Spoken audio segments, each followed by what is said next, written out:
Shalom, puji Tuhan saudara-saudara, kita diberikan waktu yang terindah bagi Tuhan untuk berada di rumah Tuhan, pilihan yang sesuai dengan kehendak Tuhan pada hari Sabat ini.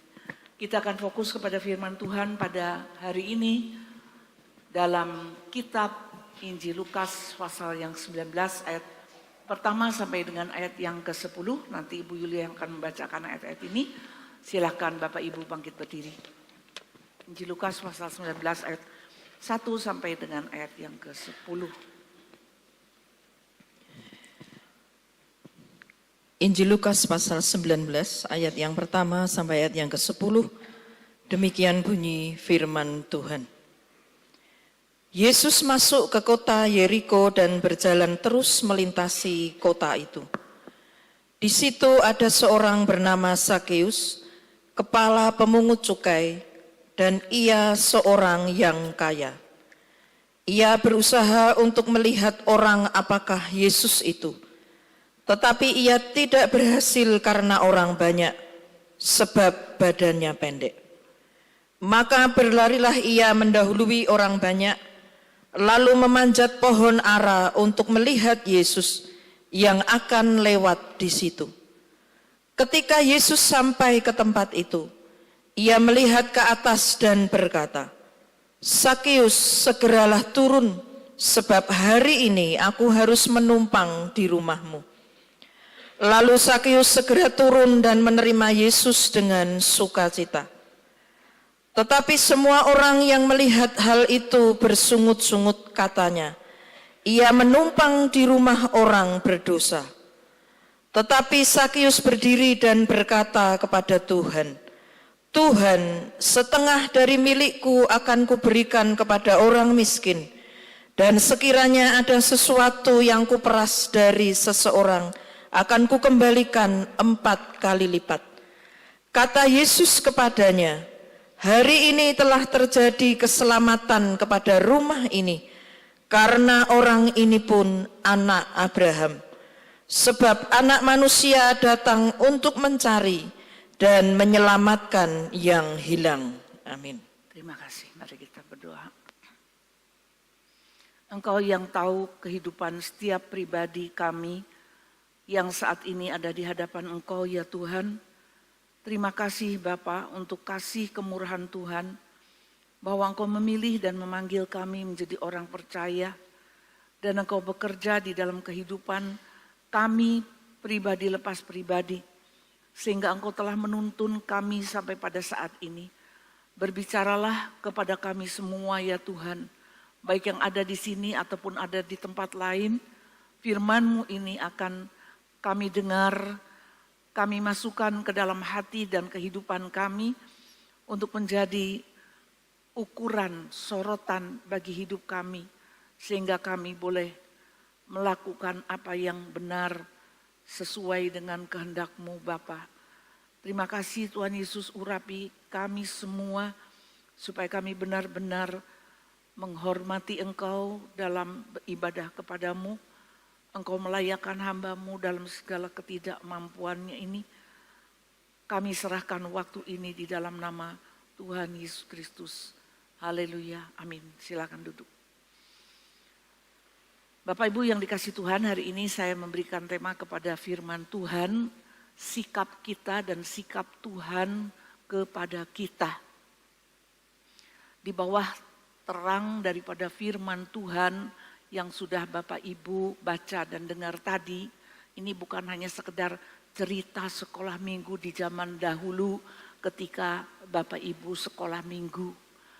Jadi ini bukan sebuah cerita usang yang sudah puluhan tahun yang lalu kita dengar.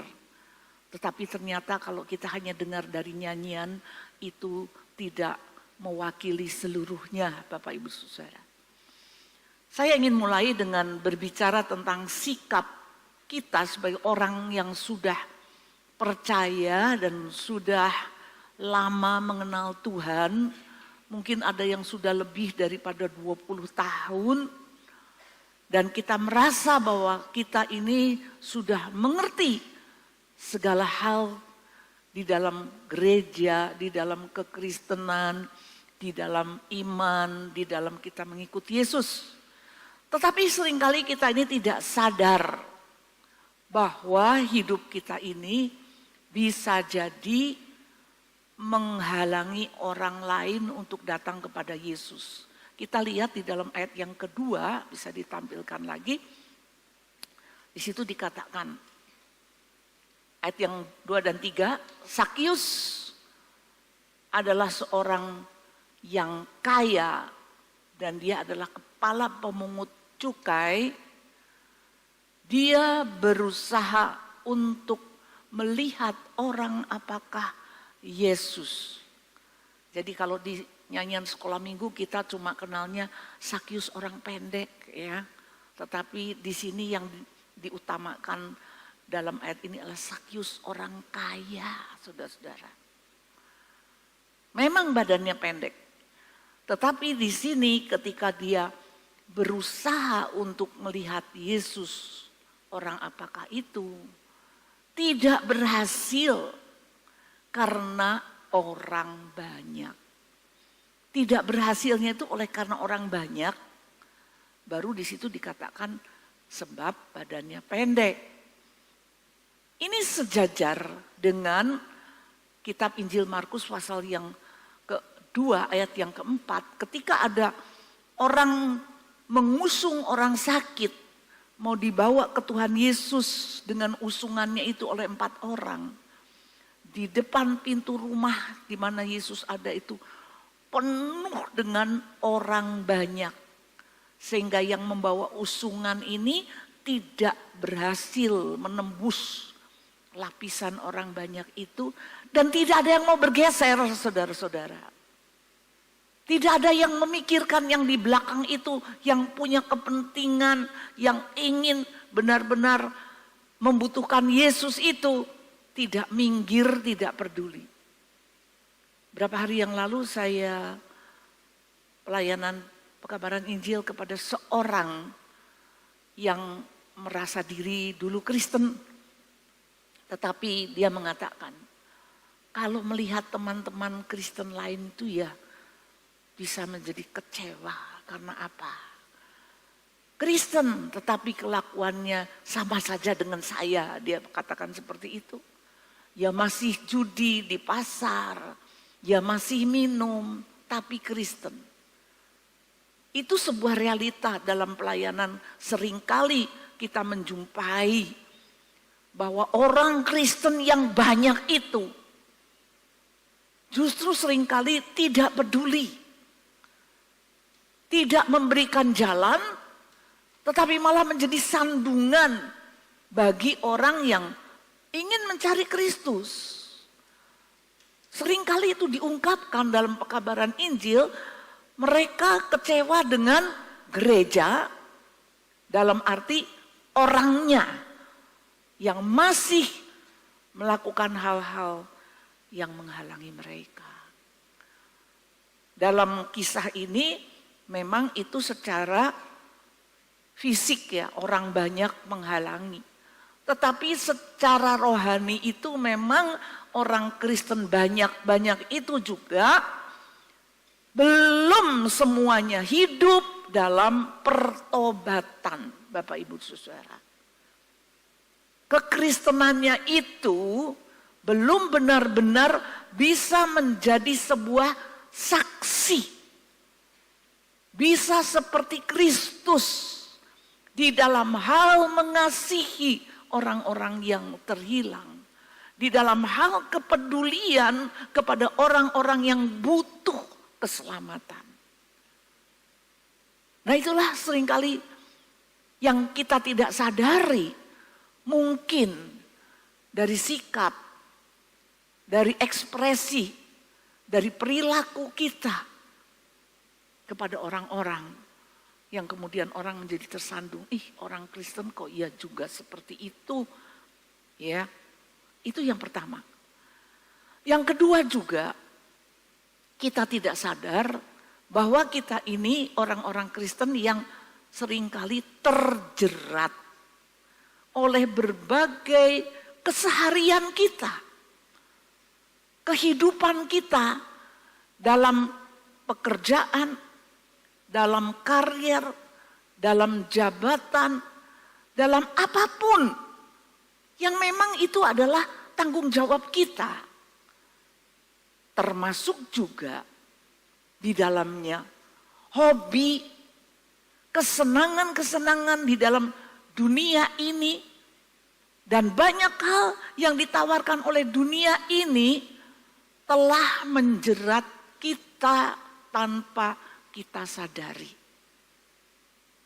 Saudara-saudara pernah teringat sebuah perumpamaan yang diceritakan oleh Tuhan Yesus ketika seorang raja mengadakan sebuah perjamuan, kemudian mengundang orang-orang untuk datang di perjamuan kawin daripada anak raja ini. Mereka mengatakan, kami minta maaf, kami baru membeli ladang dan harus melihat ladang itu.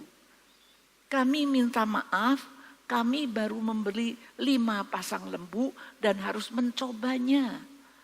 Kami minta maaf, kami baru menikah. Jadi kami tidak bisa memenuhi undangan itu. Apakah itu dosa? Membeli ladang kemudian melihatnya bagaimana kondisi ladang itu, mengecek dan memikirkan apa yang harus dikerjakan. Membeli lembu kemudian harus dicoba bagaimana kekuatan dan sebagainya. Menikah apakah itu juga salah? Itu hal-hal keseharian. Itu hal-hal yang terjadi dalam kehidupan siapa saja Bapak Ibu Saudara. Tetapi kita bisa melihat beda gaya hidup setiap orang sekarang ini dan dulu.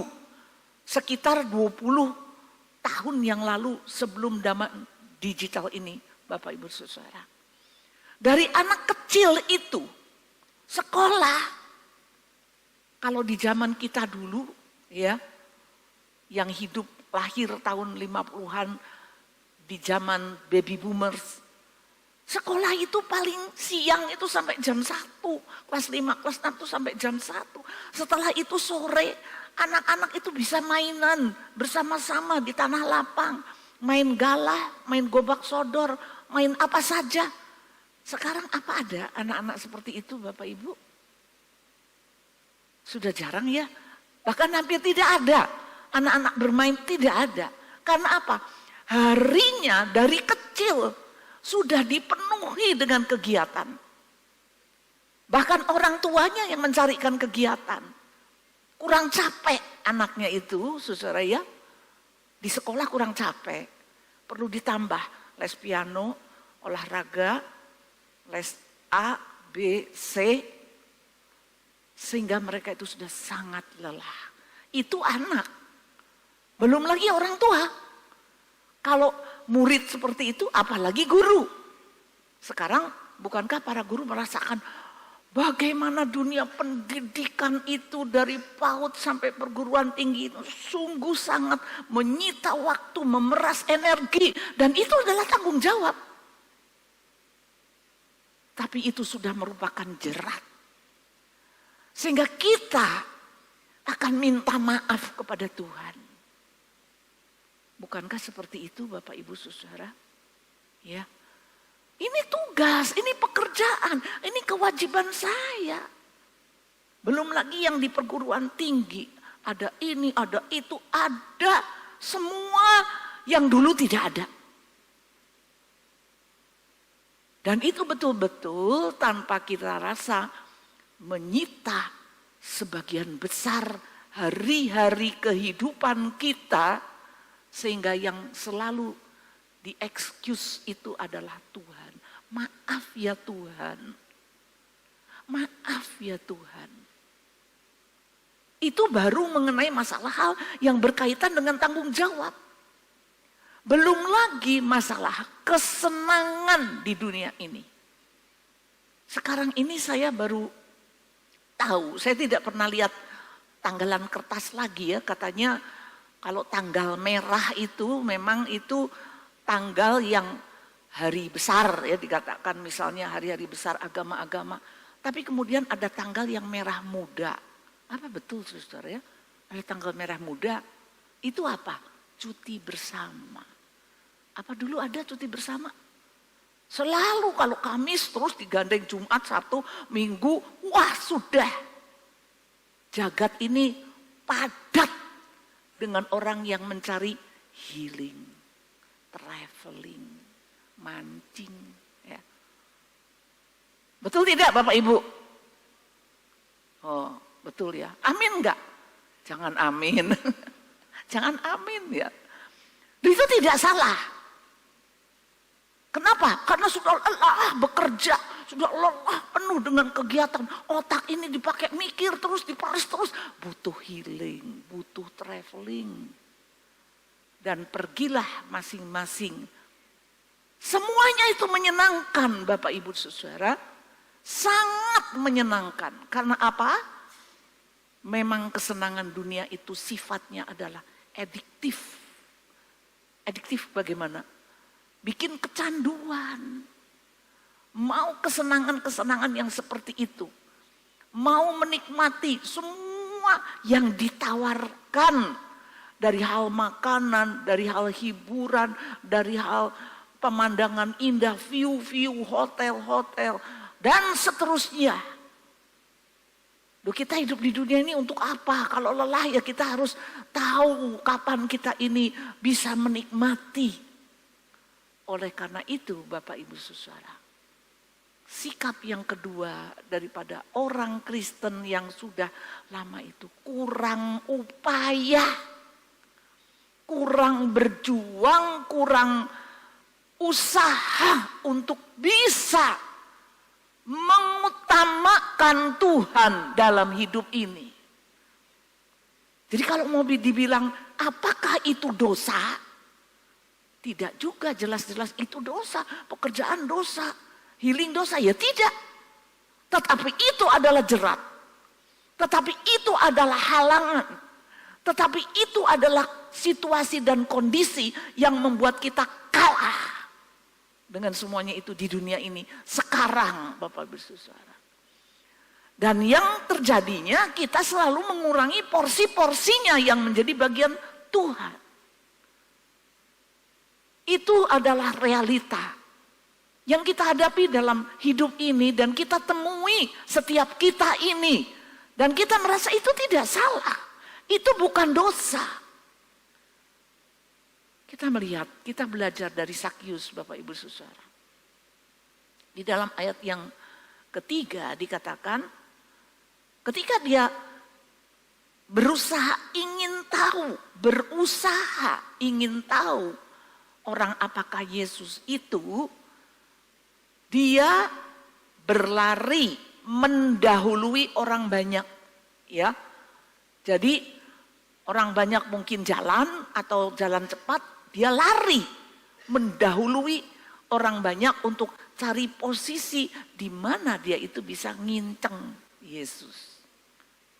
Dan sampai dia itu lupa dengan gengsi, lupa dengan jabatan, lupa kalau dia itu ketua kantor pajak, ya, naik ke atas pohon ara itu dia sudah lupa itu karena apa Bapak Ibu Saudara. Ini yang seringkali kita tidak sadari bahwa kita memenuhi kebutuhan roh jiwa kita ini dengan hal-hal yang di luar yang bernilai kekekalan. Seorang psikolog penemu sebuah teori namanya Zohar itu mengatakan bahwa di dalam otak kita itu ada syaraf kecil, syaraf yang lembut yang disebut dengan God spot. Itu syaraf itu hanya akan bisa disukakan, dipuaskan, dibuat damai sejahtera, dibuat cerah oleh kekuatan kuasa yang di atas. Karena ilmu jiwa tidak pernah berbicara Tuhan. Tetapi mereka bilang di dalam otak manusia itu ada God spot itu. Nah disinilah Bapak Ibu, Sakyus itu merasakan bahwa ada sesuatu dalam hidupnya itu yang tidak ada. Padahal dia itu kaya. Kalau sekarang saya tanya, siapa yang kaya di sini silahkan berdiri. Silahkan berdiri, siapa yang kaya? Pasti nggak ada yang berdiri ya saudara ya. Kenapa? Karena kaya itu kan tidak ada ukurannya. Ya. Yang disebut kaya itu kalau sudah ada berapa harta miliknya. Kalau di daftar harta kekayaan pejabat, ya, LKHP, ya, daftar harta kekayaan pejabat itu ditulis kekayaannya sekian-sekian, itu bisa di ranking. Ada yang sekian triliun, sekian miliar. Nah, yang lebih kaya siapa? Tapi itu semua adalah sesuatu yang relatif. Selama orang itu merasa tidak cukup kaya, ya dia akan terus mencari kekayaan. Nah, di sini sudah dilabel bahwa Sakyus itu orang kaya. Tetapi kenapa dia itu sampai harus ingin tahu Yesus itu kabarnya begini, kabarnya begitu, bisa menyembuhkan orang, bisa mengusir setan, luar biasa seperti ini. Seperti apa sih? Dia masih merasa perlu mencari sesuatu dalam kehampaan jiwanya, dalam kekosongan yang ada di dalam rohnya itu, karena manusia itu secukup-cukupnya, sepenuh-penuhnya segala yang dia bisa nikmati dalam hidupnya itu masih akan merasa kosong tanpa berjumpa dengan Yesus. Itu Bapak Ibu Saudara-saudara usahanya itu, ya. Dengan kondisi dia sebagai ketua pajak, sebagai orang yang punya bawahan, sebagai orang yang punya atasan, yaitu pemerintah Roma, sebagai orang yang punya kekayaan, tidak peduli kalau mungkin dia itu dilihat bawahannya, dilihat atasannya, dilihat oleh banyak orang. Bahkan yang selama ini membenci dia karena apa? Karena memang dia itu pemeras, karena memang dia itu kejam dengan bangsanya sendiri, memeras pajaknya. Jadi dengan orang pembencinya itu, dia tidak peduli nanti orang mau bilang apa, Sakyus gendeng, Sakyus koyo opo, ya, kayak anak kecil dan seterusnya, tidak peduli. Dia pokoknya mau tahu Yesus itu orang seperti apa. Nah, Bapak Ibu, adakah kerinduan kita itu dalam hidup kita itu sebesar seperti itu dalam hal mencari Yesus?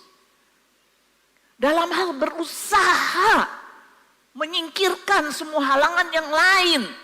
Saya prihatin kalau ada orang yang mengalahkan hari Sabat itu demi pekerjaan sehingga tidak berhari Sabat. Itu punya Tuhan. Hari Sabat itu punya Tuhan. Tuhan, bukan cuan, ya. Tuhan. Jadi jangan ketika pikir T dan cuan. Tuhan dan Tuhan, cuan. Mana yang dipilih? Nah, disinilah kita melihat usaha yang secara fisik, secara kedudukan itu tidak patut. Tapi dia nongkrong di atas pohon, saudara-saudara. Begitu kuat usahanya, begitu kuat caranya untuk bisa berjumpa dengan Yesus. Saudara, saya belum yakin jemaat Tuhan itu cinta firman Tuhan, haus firman Tuhan, baca Alkitab tiap hari. Saya belum yakin. Silahkan direnungkan. Dan mungkin kita akan bertanya, apa kaitannya saya dengan firman Tuhan? Apa kaitannya saya dengan sejarah Israel masa lalu? Nah, kalau cara pandang kita seperti itu memang tidak ada kaitannya. Karena apa? Kita memandang itu sebagai sejarah, itu sebagai kisah, hikayat dan sebagainya. Tetapi kalau kita pandang itu firman Tuhan, seorang doktor ahli nuklir, saudara-saudara. Dia dari keluarga Katolik sejati. Ya. Tetapi ketika dia menjadi besar dari didikan Katoliknya itu, dia malah menjadi jenuh dan menjadi tidak peduli Tuhan sampai dia lulus SMA, dia malah menjadi orang yang tidak perlu Tuhan. Sampai akhirnya dia kuliah S1 di Indonesia dan mendapat tawaran beasiswa untuk pergi ke Perancis. Dan dia tidak mau ditawari itu, ya kalau dapat ya syukur. Dia nulis itu lamarannya cuma selembar sehingga dosennya bilang, kamu diberi kesempatan kok tidak menggunakan dengan baik. Akhirnya dia bisa sampai ke Perancis, bisa di sana sangat cerdas dan sangat bermanfaat bagi tempat pekerjaannya, yaitu di tempat energi nuklir. Tetapi Bapak Ibu Saudara, di suatu hari di mana dia benar-benar sudah merasa dirinya paling pandai, paling luar biasa di dalam hal pekerjaannya itu, membawa dia kepada kesuksesan, tetapi membawa keluarganya menjadi berantakan oleh karena kesombongannya. Baru di situ dia ada satu tempat yang kosong di dalam dirinya untuk mencari sesuatu yang bukan ilmu yang selama ini dia pelajari.